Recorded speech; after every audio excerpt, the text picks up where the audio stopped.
was an accident that occurred between a streetcar and a train, actually, not even a car. It was in 1913, and the two struck. It obviously knocked the streetcar off the tracks and off the rails. And the reports in the newspaper are really interesting. The language they use, the flowery language that they use to describe it. Fortunately, no people were injured or killed, which is pretty surprising given the scale of the accident. And it's just one example. We have multiple of when the streetcars were what we call off the rails, which is the title of the exhibit. And a lot of other examples, it is conflict with other local modes of transportation. But in some cases, it's literally just came off the rails. Especially what was most interesting was the very first time the streetcars were pulled through Austin by mule. They were taking the shareholders of the company as kind of a ceremonial ride along the rail before they opened to the public. And the first curve they come to, which is right at the Capitol, the mule pulled it right off the rails. It fell on its side. The reports in newspapers state none of the company officials were injured other than their pride, which is just really great. They were able to lift it back on, mount it on the rails, and continue the ride, but at least 4 more times, every time they came to a curve, off the rails, every time.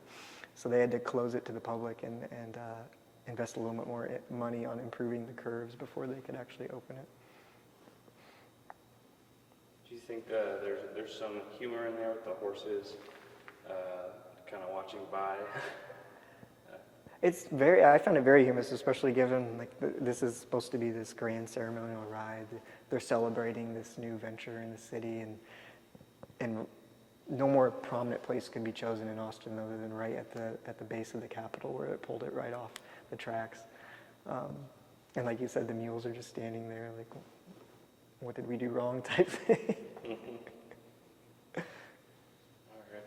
Let's see what's in the middle here. Okay. You want the middle or the... Yeah, if you want to just pick a few things from this. This was the Austin Dam. A lot of people don't realize there was a dam that predated the LCRA here in Austin. This was built in the early 1890s, 1893. It included this powerhouse, and that is what actually provided the electricity for the streetcar to operate in Austin. That's when they first moved to electricity in 1893, 1895. Unfortunately, the dam only lasted about 7 years. It was washed away by floodwaters in 1900, and that destroyed a lot of the infrastructure for the electric cars to operate. So for about 9 months there, we actually transitioned back to mule cars. In the meantime, the rail company had to build their own powerhouse to supply power for the electric cars.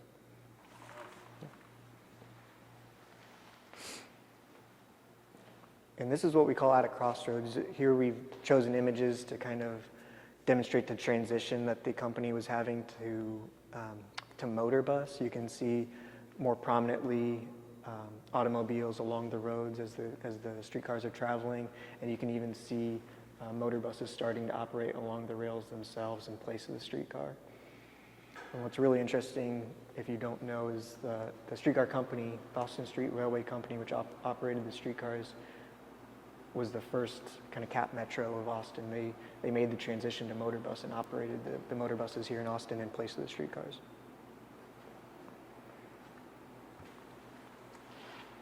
Were you surprised by the amount of pictures of these modes of transportation? And was there a lot?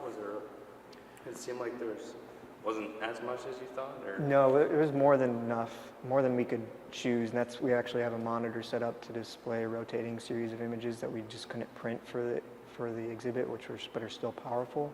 I wasn't necessarily surprised because the streetcars were ubiquitous in Austin. They ran along the most prominent thoroughfares like Congress and 6th. So anytime there's a picture of those prominent streets or avenues, there's going to be an image at least of the rails, but most likely of the streetcar as well. Okay.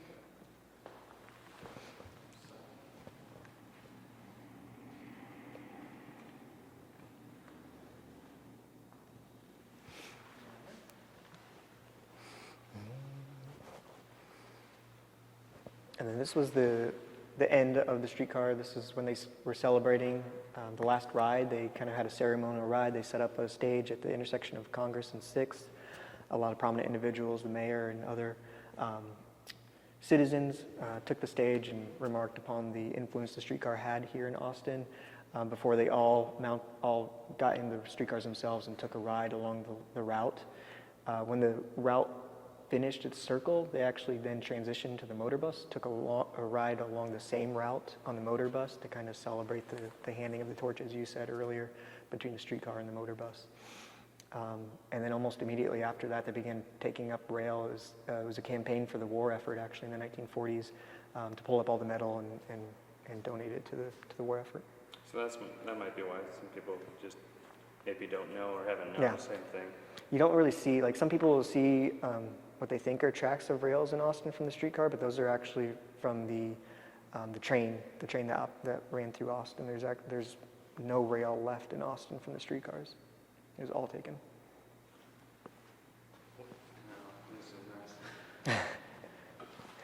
So this was the story I mentioned earlier, the jitneys and what we call the Jitney War. And it really literally was a rideshare competition. It mirrors exactly the events that happened here in Austin almost a couple of years ago. Do you think this is going to be a real big hit for people? I hope so. We've already kind of promoted this in particular through our social media and other channels, and people were pretty startled by it, that they didn't know about it and wanted to know more. Unfortunately, the details we have are literally right here, so there's not a lot more to expand upon, but it's just such an interesting story.